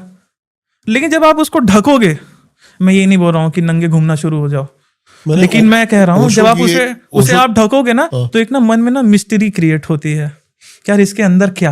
अब मिस्ट्री कहाँ से है बताऊं, मिस्ट्री कहाँ से है बताऊं। आदमी जैसे चींटी चाहे हम जंगल में अपना कुछ सामान स्टोर करके रखते थे और फिर जब उसे खोलते थे तो एक मिस्ट्री होती थी ना कि यार इसमें क्या क्या अनाज हो सकता है। जैसे गुल्लक रखते हैं, फोड़ते हैं तो लगता है ना कि यार इसमें मिस्ट्री हो सकती है, तो वही वाली मिस्ट्री वाली चेतना वहां जाती है, इसके अंदर क्या होगा। अब यहाँ से काम वासना जन्म लेती है। अब यहाँ पर ना खुल के बोल रहा हूँ, युवा जो परेशान है दुनिया भर की आदतों से, यहाँ से उत्पन्न होती है। वाइल्ड काउंटी के अंदर ज्ञान नहीं दिया गया है। रिचुअल सबसे पहले अपनाते हैं जो अमेरिका में जाते हैं, और वो वहां पे एक रजनीशपुरम बनता है, वहां पे सब नग्न अवस्था में घूमते हैं और नग्न अवस्था में ही रहते हैं। शरीर को समझ जाओ आप, फिर ये शरीर परेशान नहीं करेगा। अब अभी तक तो आप शरीर में ही स्टक थे। अब आते हैं थोड़ा आगे बढ़ते हैं आनंदमय कोश पे। फिर जब रौरव ऋषि रिसर्च करके आया, ध्यान करके आया, तो बोले कि हाँ प्रभु, अब इतना पता चल गया है कि मुझे कुछ प्राप्त नहीं करना है, जो प्राप्त है वो पर्याप्त है।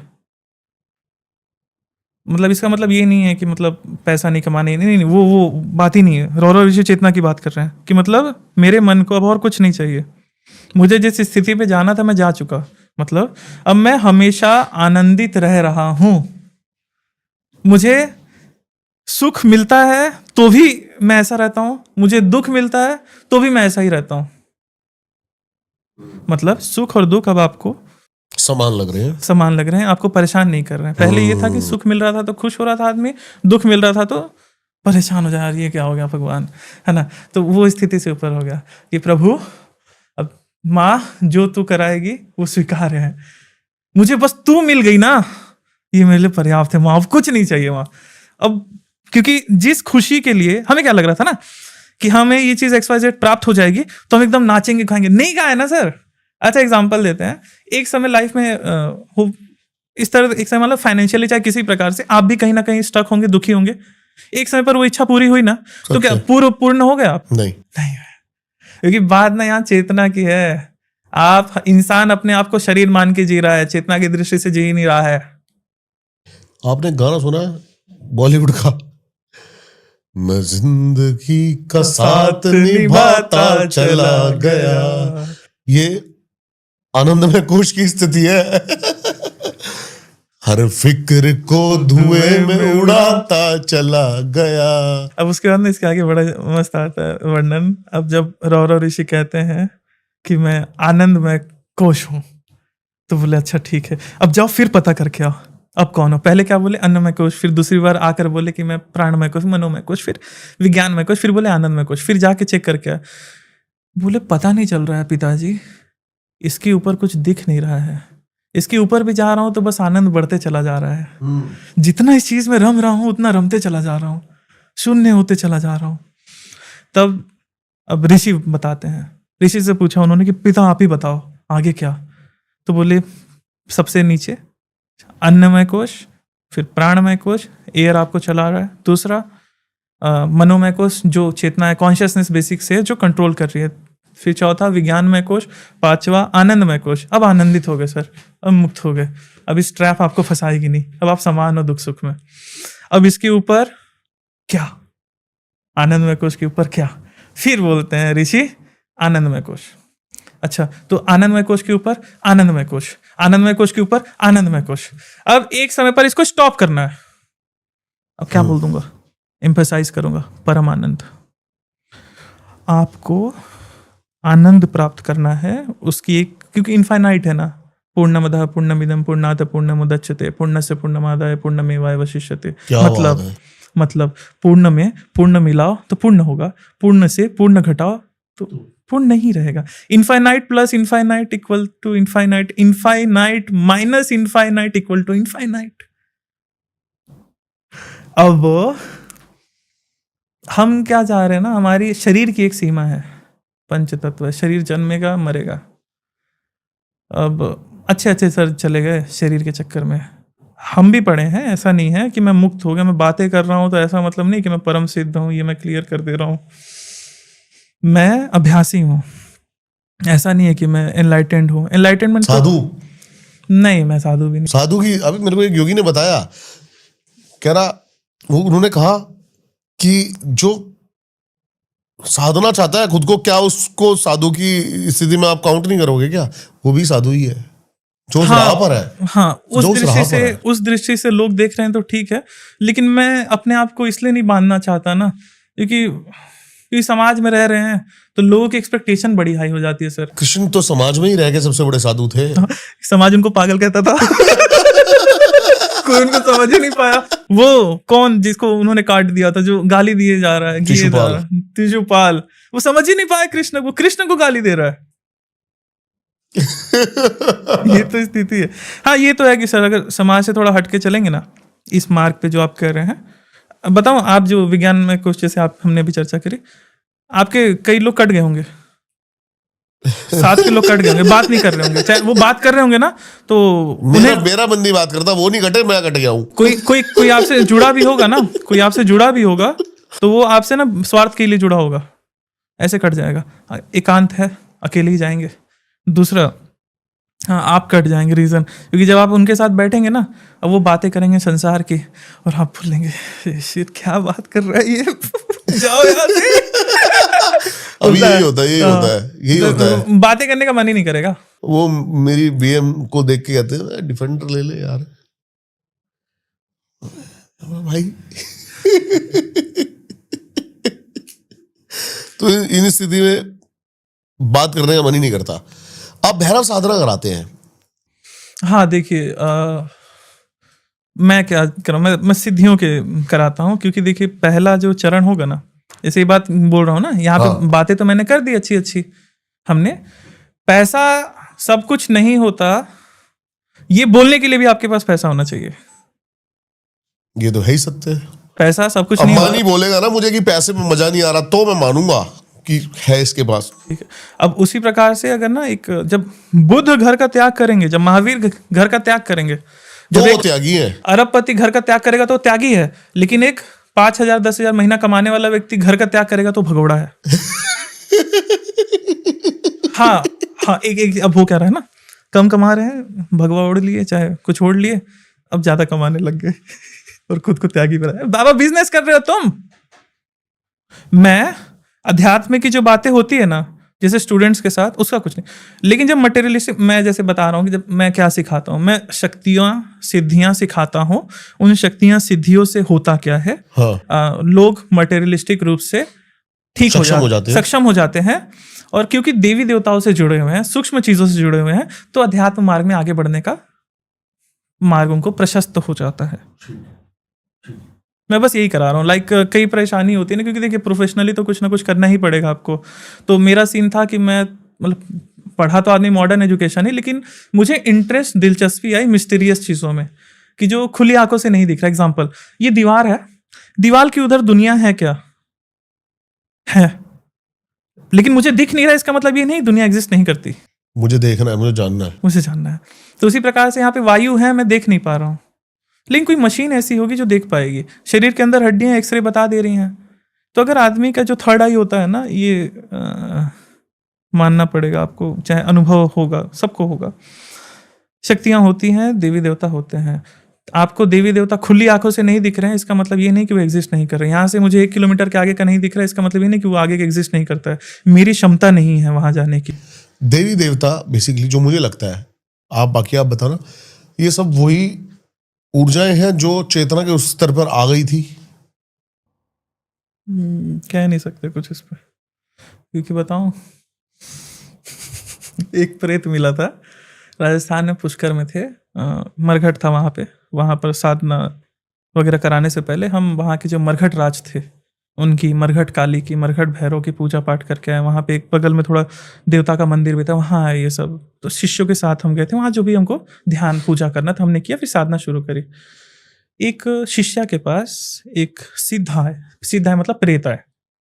लेकिन वो जो प्रेत था वो अपने जीवन में, और वो बता रहे हैं ना पूरा वर्णन, कि मैं बनारस में इस गली में यहाँ रहता था और मैं खूब पूजा पाठ करता था, पंडिताई करता था, लोगों को ज्ञान देता था, ये वो। और फिर बाद में ना वो उससे बात कर रहा है, वो जो शिष्या थी। अब शिष्या ने मेरे को बुलाया कि गुरुजी आ जाओ। मैं गया, तो ये XYZ जो भी, कि आप पूछो आप इनसे कि ना क्या है। तो बाबा बताने लगे, जो प्रेत थे बताने लगे कि मैं इतना पूजा पाठ करता था, मैं ये करता था, आध्यात्मिक ये वो। बोला तुम प्रेत क्यों बने? फिर बता रहा है कि बनारस में तो हम थे, मेरे बच्चों ने मुझे लेकर आए यहाँ पे, समथिंग कुछ वहां पे क्रिया करी और थोड़ा सा मेरा अस्थि का विसर्जन पुष्कर राज्य में भी किया था अच्छे से।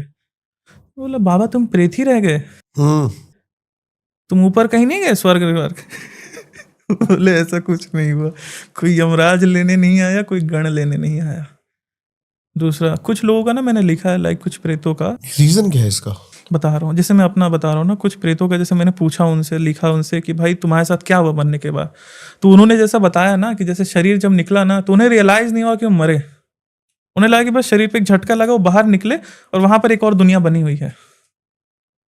एग्जाम्पल प्रेतों की दुनिया, जिसको आप प्रेत लोग कह रहे हो, कहीं ऊपर कोई नहीं जाता, कोई इधर नहीं जाता, सब यहीं रहते हैं, भटकते रहते हैं, दूसरा शरीर मिल जाएगा। अब वही होता है पूर्व संस्कार के आधार पर। जैसे मिल जाता है? इतना जल्दी नहीं मिलता है। भगवद गीता में भगवान क्या कह रहे हैं, 3 शरीर हमारे, फिजिकल बॉडी, स्थूल शरीर, सूक्ष्म शरीर, जिसे आप आत्मा चेतना मन कह लो, तीसरा हो गया कारक शरीर, कर्मफल का स्टोरेज हो रहा है। आपने 10 लेते हैं यूनिट, 10 तक आप जीवन जी रहे हो, 7 अच्छे कर्म कर लिए और 3 बुरे कर्म कर लिए। अब अर्जुन पूछते हैं तो प्रभु ये आपस में कट होगा? कृष्ण बोले नहीं, ये आपस में कट नहीं होगा। 7 जो आपने पुण्य कर्म किए हैं उसका आपको सुख प्राप्त होगा, और 3 जो आपने बैड कर्म किए हैं उसका आपको दुख प्राप्त होगा। तो इसीलिए कि इंसान का जीवन देखेंगे आप, सुख दुख दोनों रहता है, लेकिन डिजायर भी मैटर करते हैं कि अंत समय में जो चाहोगे वो वैसी योनि को प्राप्त होगा। कृष्ण को भजोगे तो कृष्ण प्राप्त होंगे, जिसको भजोगे वो प्राप्त होंगे। ठीक है, क्या बात है, बहुत सुंदर एग्जांपल। अंत समय में व्यक्ति जो, तो ये डिजायर भी होगी, लेकिन कर्म फल भी साथ में चल रहा है। एग्जाम्पल, आपने ऐसे कर्म किए कि आप अगला जन्म आपको बहुत अमीर हो, मतलब बहुत करोड़पति अरबपति शंखपति आप बनो, लेकिन साथ में कुछ कर्म ऐसे थे कि आप रोगी हो जाओ, भोग नहीं कर पाओगे, फिर आप क्या बनोगे? अनंत अंबानी। एग्जाम्पल दे रहा था, मान लीजिए अगर आपका एक शरीर ऐसा होगा कि मतलब आपने ऐसे कर्म किए कि आप बहुत सुख आपको प्राप्त होगा, तो आदमी सुकून से जीवन जिएगा, लेकिन कुछ कर्म ऐसे थे कि बीमार शरीर प्राप्त होगा। तो ऐसे हम देखते हैं ना कि अमीरों के यहाँ भी लाइक वैसे बहुत, मैंने तो बहुत देखा है, बहुत नहीं भोग पा रहा है आदमी, बहुत ज्यादा देखा है। तो ये सारा कर्मफल है। और साथ अब इसमें ना भगवान कृष्ण एकदम मस्त बता रहे हैं ना कि जिस प्रकार से वायु अपने साथ गंध लेकर ट्रैवल करती है, उसी प्रकार से हमारा सूक्ष्म शरीर गुण और कर्म के साथ चलता है। अब मुक्ति क्या है ना, कर्म फल से ऊपर उठना। पुण्य करोगे तो मोक्ष नहीं मिलेगा, पुण्य करोगे तो सुख मिलेगा। पुण्य करोगे तो स्वर्ग जाओगे, चाहे अगला जन्म अच्छा होगा, लेकिन पाप करोगे तो वही बुरा कर्म होगा, नरक जाओगे, XYZ। लेकिन ट्रैप में तो फंसे हुए हो ना। कर्म योग क्या है? निष्काम कर्म योग। आप कर्म करने के पीछे की आपकी इच्छा ही ना बचे, करता अपने आप को ना मानना, अकर्ता कि मैं कुछ कर ही नहीं रहा हूँ, बस चल रहा है, मैं खेल चल रहा है और मैं खेल रहा हूँ बस, अच्छे से समझ गया हूँ क्या। तो बच जाएंगे हम कर्मों के फल से? मुश्किल है, लेकिन कहते हैं ना, जैसे शास्त्रों में आता है कि करोड़ों में से कुछ के मन में ये विचार आता है, उनमें से हो सकता है 1 या 2 को मुक्ति मिल जाए, मोक्ष मिल जाए। ट्रैप है, तो करोड़ों में से कुछ की संख्या में हम भी आ सके, ऐसा हम भी प्रयास कर रहे हैं, और क्या पता उस माँ ने चाहा तो हमें निकाल देगी बाहर। भूत प्रेतों से अभी आमना सामना? हाँ, बहुत होता है, हमेशा होता है, रोज का यही काम ही है। बहुत प्रेत आते हैं, बहुत भूत आते हैं, बहुत लाइक वैसा नहीं बोलना चाहिए, लेकिन हाँ देवी देवता इस प्रकार से कई जगह किसी के ऊपर कोई देवता भेज देते हैं, किसी के ऊपर कोई तंत्र क्रिया, जैसे भूत भेज दिए, प्रेत भेज दिए, मसान भेज दिए, खूब पीटते हैं। अब बता रहा हूँ, एक अभी हाल फिलहाल का ही था, एक लेडी आई थी झारखंड से, वो चढ़े उसके ऊपर ना, नाम हम नहीं बता रहा है कि मैं ये हूँ वो हूँ, नाम मतलब, फिर शिष्य संभाल रहे थे उस समय, शिष्य उसको सरसों लेकर मार रहे हैं, पानी फूक के मार रहे हैं, लाइक वो फिजिकल तो है नहीं ना, लाइक पंच तत्वों में तो है नहीं कि झापड़ मारे हैं उसको, तो बाल खींच करके तो कोई मतलब नहीं है। नहीं, पता नहीं लोग ये भी करते हैं, बाल खींच रहे झापड़, वो नहीं करना चाहिए। अरे शक्ति है ना सर, शक्ति तो आपके लाइक वो सूक्ष्म चीज है, तो सूक्ष्मता से लड़ो, आप अपनी शक्तियों का आह्वान करो, उसे पीटने को बोला, फिर मंत्रों से आप उसे पीटो, उसे निकालो शरीर से, ये होता है। ठीक है, हम हीलिंग भी करते हैं, हाथ नहीं लगाते, बिना हाथ लगाए हम भूत प्रेत भगा देते हैं। ठीक है, अब शरीर पे आए, वो बोल रहा है कि मैं इसको मार दूंगा, ये कर दूंगा, वो कर दूंगा, मैं एकदम सुझाव दे रहा हूँ ना, कुछ नहीं होता है। जैसे कोई आए ना शरीर पे, मैं इसको लेकर जाऊंगा, बैठ जाना सर बस सामने, लेके जा। नौटंकी करते हैं वो सब ना, अपने आप को लाइक, वो प्रेत है, फंसा हुआ है बेचारा, फ्रस्ट्रेशन निकाल रहा है, तो खूब मार, कर कुछ नहीं सकता, नुकसान करता है। लाइक महिलाओं के साथ अगर लग जाता है तो मसान था जैसे, वो तो बहुत नुकसान, लाइक सेक्सुअल ये सब भी, शरीर पे दाग बन जाते थे उसके, कहीं कहीं पे रात को सोई है, एकाएक वो जाएगी, तुम लगेगा कि कूद के मर जाऊं। इस प्रकार के उसके विचार आते थे बड़े, ये सब ना उठपटांग ये सब किस्से होते थे। हाजरी आना नहीं कहते हैं शरीर पे, भूत प्रेत आ जाते थे, तो वो सब बड़ा होता था। फिर एक समय के बाद उसको इतना पिटाई कर देते हैं, फिर वो बोला कि अब मुझे मुक्ति दे दो। फिर उससे पूछे कि तू आया कैसे, अब ये बता। फिर अब वो नाम बताने लगा, किसकी चाची है इस नाम की, उसने इस नाम का एक तांत्रिक से क्रिया करवाई, मुझे शमशान में मुर्गा काट कर भेजा गया था। मैं बोला तू क्या लेके जाएगा, दारू पी के जाएगा, सिगरेट पी के जाएगा, मुर्गा खाएगा, क्या खाएगा। बोले आप बस भेज दो मुझे यहाँ से, क्योंकि ना अगर मैं उसके पास भी जाऊंगा तो वो भी मुझे पीटेगा, आप मुझे भस्म कर दो। अब सिंपल उसके हाथ में ना हवन कर रहे थे, देवताओं का आह्वान किया, नींबू उतारा अपने शरीर से, खुद ही अंदर डाल दिया, और वो लेडी अपने आप गिर गई नीचे, फिर ठीक हो गई, कोई प्रॉब्लम नहीं। तो इस प्रकार से होता है, लाइक भूत प्रेत ये सब हो जाता है ना। ये चीज़ों को ना बहुत ज़्यादा कठिन चीज़ नहीं है, ये जो हीलिंग वाला बोलता है ना, बता रहा हूँ इतनी कठिन नहीं होती ना कि जितना लोगों को लगता है कि आपको दुनिया भर के दरबारों में जाना पड़ेगा फिर वो होगा। वो मैं बता रहा हूँ कि ये चीज़ें मैंने इतनी सरलता से सिखा दी है ना। मेरे बोलने का तरीका थोड़ा वो है, कैजुअल है, तो इसलिए, लेकिन लोग जो मुझसे सीखे हैं ना गुरुजी हम इतने दरबार गए, वहां से नहीं उतरा, आपने जो मंत्र दिया था, आपने जो विधि बताई थी गुरुजी मैंने करी, उतर गई। आपने भी बताया कि मेरे पास एक फोन आया किसी अघोरी का, वो लड़ रहा आपसे। वो लड़ रहा था बेमतलब का, एक तो पता नहीं नंबर कैसे मिल गया। मैं थोड़ा ना अपना, अब मैं चाह रहा हूँ ना, देखिए मैं बता रहा हूँ ना, पहले जैसे ज्योतिष इत्यादि करता था, फिर लगा मुझे कि ना कुछ कमी कर रहा है, तो मैं बंद कर दिया। मुझे लगा कि अगर मैं इनसे फीस ले रहा हूँ तो मुझे लग रहा है कि ना मैं संभावनाओं पे इनका काम कर रहा हूँ, कि काम होगा कि नहीं होगा पता नहीं, रेमेडी बता दी, कर लिया। फिर ना लगा कि कुछ और सीखना चाहिए, तो फिर आदमी पूजा पाठ ये सब, फिर तंत्र में आया, साधना है, सिद्धियाँ, ये सब गुरु की कृपा से होते चले गई, गुरु महाराज की कृपा से। फिर उसके बाद लगा ना कि ये भी पूर्णता नहीं है।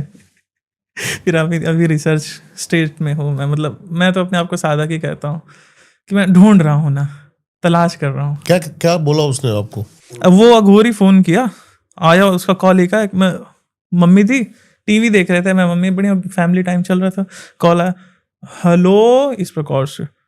बोला हाँ मैं ये बोल रहा हूँ। मैं बोला कि हाँ बोलिए, मैं तो जानता नहीं, मैं खुद सोशल मीडिया पे 2025 में आया हूँ, जनवरी में। उसके पहले मतलब रील स्क्रॉल करना मैंने अब शुरू किया है।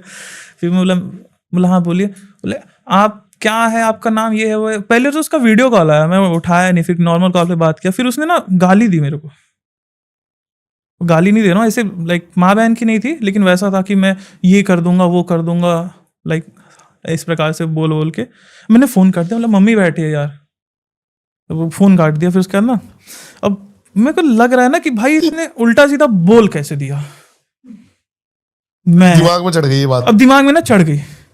बोला मैंने ना किसी से पैसे लिया, इसका तो पैसे ही नहीं लिया। बोला मेरे पास हीलिंग कराने लोग आते हैं, कोर्स लेते हैं, अपनी फीस पे करते हैं, कोर्स करते हैं, चले जाते हैं, अपना कमाते धमाते हैं।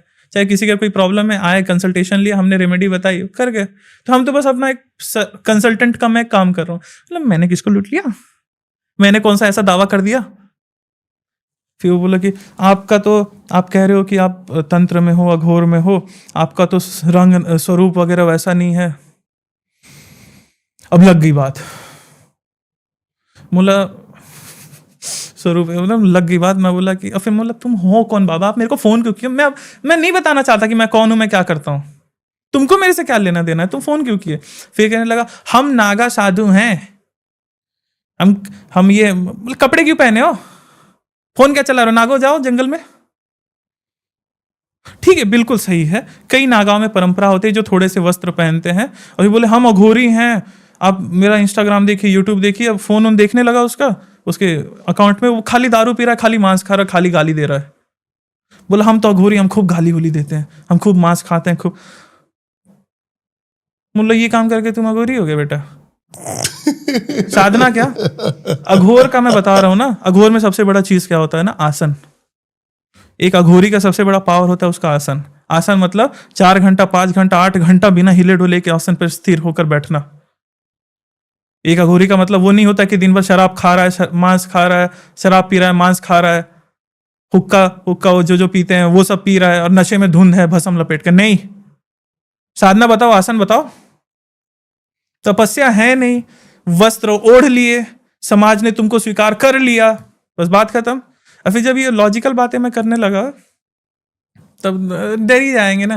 मतलब अच्छा महाराज बताओ अघोर की, तो अघोर में हो तो किस परंपरा से आ रहे हो, ये वो सब परंपरा गिना दे, ये अपनी साधना बता दी, ये बता दी, वो बता दी। वो क्या कह रहा, भारत में ना केवल 64 अघोरी हैं।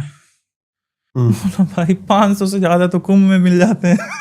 सत्य है, सत्य है, सत्य है। मैं बोला बाबा 64 अखाड़े हैं, 64 अखाड़े हो सकते हैं, और भी कई स्वतंत्र अखाड़े हैं जो अपने अघोर क्या है, एक विद्या है जो गुरु परंपरा से चले आ रही है, एक माध्यम है, लाइक पूजा पाठ करने का, रिचुअल्स है, वही है, एक पैटर्न है अलग से फॉलो करना है, बस वही है। वो परंपराएं यही चीजें चलती आई हैं। कबीर के बारे में बातें कर रहे थे हम। कबीर तो one of the my favourite, one of the बोलो ना तो सबसे फेवरेट है कबीर। लेकिन कबीर कहते हैं माला जपू ना कर जपू, मुख से कहूँ ना राम, राम हमारा हमें जपे हम पायो विश्राम। पीछे पीछे हरी फिरे कहत कबीर कबीर, लेकिन वो कबीर के लिए है, मेरी स्थिति कबीर तक नहीं है। शुरुआत में मुझे राम जपना पड़ेगा जब तक मेरा जाप अजपा जप ना हो जाए। एग्जाम्पल, पीछे पीछे हरी फिरे का मतलब क्या है कि जब अपने आप चल रहा है मन के अंदर, जाप अपने आप चल रहा है, अब याद नहीं करना पड़ता, अब याद लेकिन नहीं उस स्थिति पर जाने से पहले शुरुआत में तो आपको प्रैक्टिस करनी पड़ेगी। आपको राम राम माला से या फिर बिना माला के आपको जाप करना पड़ेगा। कबीर की वो स्थिति थी। कबीर के one of the best thoughts में से क्या है, मलमल धोए शरीर को, धोए न मन का मैल, नहाए गंगा गोमती, रहे बैल के बैल।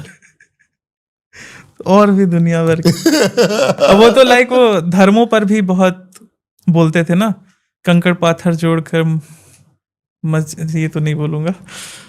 नहीं क्या दिक्कत है, कबीर के दोहे हैं। हाँ कबीर के दोहे, कंकड़ पाथर जोड़कर मस्जिद दिया बनाया था पर मुल्ला बागत है, क्या बहरा हुआ खुदा। ये मुसलमानों को बोला, हिंदुओं को बोला पाथर पूजे हरी मिले तो मैं पूजो पहाड़, पाथर से चाकी भली जो पीस खाए संसार, ऐसा ही कुछ है इस प्रकार से। और भी मतलब बकरी पात खात है, बकरी पत्ते खा रही है, ताको हनत है खाल, जो नर बकरी खात है ताको कौन हवाल। इस प्रकार से अनेकों ना कबीर को मैंने बहुत पढ़ा है। कबीर को अगर पढ़ना है ना तो मेरा सुझाव ये रहेगा, सबसे पहले आप हजारी प्रसाद द्विवेदी को पढ़िए। उन्होंने जो कबीर को वर्णन किया है ना, पहले एक बार कबीर को समझे, उनके जीवन समझे। उसी प्रकार से कबीर से ही जैसे तुलसीदास को पढ़ें एक बार। कबीर के राम निर्गुण है, निराकार राम है। कबीर परम ब्रह्म को पूज रहे हैं, लेकिन तुलसीदास जी है वो दोनों की बात करते हैं। बता रहा हूँ कबीर की जो, अब देखिए ना समझते हैं, निराकार और आकार की बात करते हैं। निराकार मतलब मान लीजिए, आकार मतलब सगुण, मतलब जो इंसान वर्णन कर सकता है, दशरथ पुत्र। तो आप अगर राम भी बोल रहे हो ना, कबीर से एक बार आगे चल के ये भी प्रश्न किया गया था कि प्रभु आप कह रहे हो कि आपके राम निराकार है, निर्गुण है। निर्गुण मतलब ये नहीं होता कि गुण नहीं है, नहीं गुण है, गुणों से परे हैं, बियॉन्ड है, सारे गुण उसके अंदर है, लेकिन वो फंसता नहीं। आकाश है, आकाश में बादल हो सकता है, बादल में आकाश नहीं हो सकता। तो गुण बादल, आकाश वो राम। लेकिन अब ना आगे चल के कबीर के शिष्यों ने बोला, प्रभु आप कह रहे हो कि ना उसका नाम है, ना उसका रंग है, ना रूप है, तो आप राम करके क्यों बुला रहे हो, आप हरि करके क्यों बोल रहे हो? तो बोले हाँ, शुरुआत में आपको हैबिट डालनी पड़ेगी, ध्वनि की आपको जरूरत पड़ेगी। तो उन्होंने ओमकार बताया कि ओमकार जपो, कबीर ने। फिर आगे चल के जैसे नानक ने भी एक ओमकार चलता है, तो ओम की जो ध्वनि है परमात्मा से सबसे करीब है, आपको उस हायर कॉन्शियसनेस में लेकर जाने के लिए जरूरी है। लेकिन शुरुआत में आपको एक नाम पकड़ना पड़ेगा।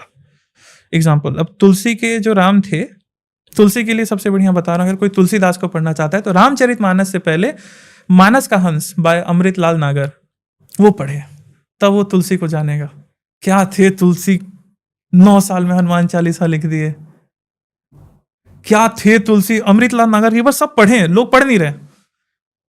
रामचरितमानस पढ़ रहे हैं लेकिन मानस का हंस नहीं पढ़ रहे हैं, केवल अभी साहित्य में रह गया है वो, बस जो साहित्य वाले हैं वही पढ़ रहे हैं। वो पढ़े तो मानस का। अब उसमें एक चीज मैं बता रहा हूँ, जैसे तुलसीदास के जो राम थे वो दोनों थे, साकार भी, सगुण भी थे, निर्गुण भी थे। साकार कैसे, श्री रामचंद्र कृपाल भजमन हरण भव है दारुणम।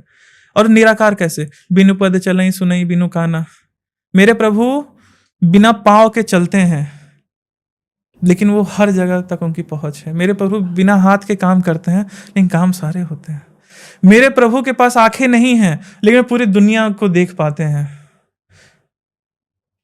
मेरे प्रभु के पास मुख नहीं है, लेकिन वो बोल पाते हैं। मेरे प्रभु के पास कान नहीं है, लेकिन सबकी बातें सुनता है। तुलसी की चेतना ये थी ना। अब जैसे ना इसमें रामकृष्ण परमहंस की बड़ी मस्त स्टोरी आती है। उनको गुरु तोतापुरी के द्वारा निर्गुण समाधि प्राप्त हो गई। आता है ना वर्णन कि उन्होंने माता काली को काट दिया। अब फिर ना विवेकानंद से देखा नहीं गया। विवेकानंद बोले, प्रभु ठाकुर, तुम्हें तो निर्गुण निर्विकल्प समाधि प्राप्त हो चुकी है, अब तुम माँ क्यों चिल्ला रहे हो? देवी की मूर्ति के सामने माँ क्यों चिल्ला रहे हो? अब तो प्राप्त हो गया इससे भी ऊपर की चीज। तो बोले, नरेंद्र, ये खीर देख रहा है, इसके बगल में एक ना मक्खी भटक रही है और इसे ना चक चक के दूर चल जा रही है।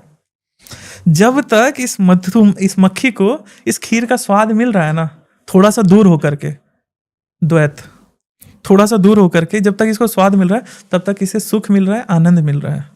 जिस दिन ये मक्खी खीर में मिल गई ना, उस दिन मक्खी रह नहीं जाएगी। अब बात करते हैं।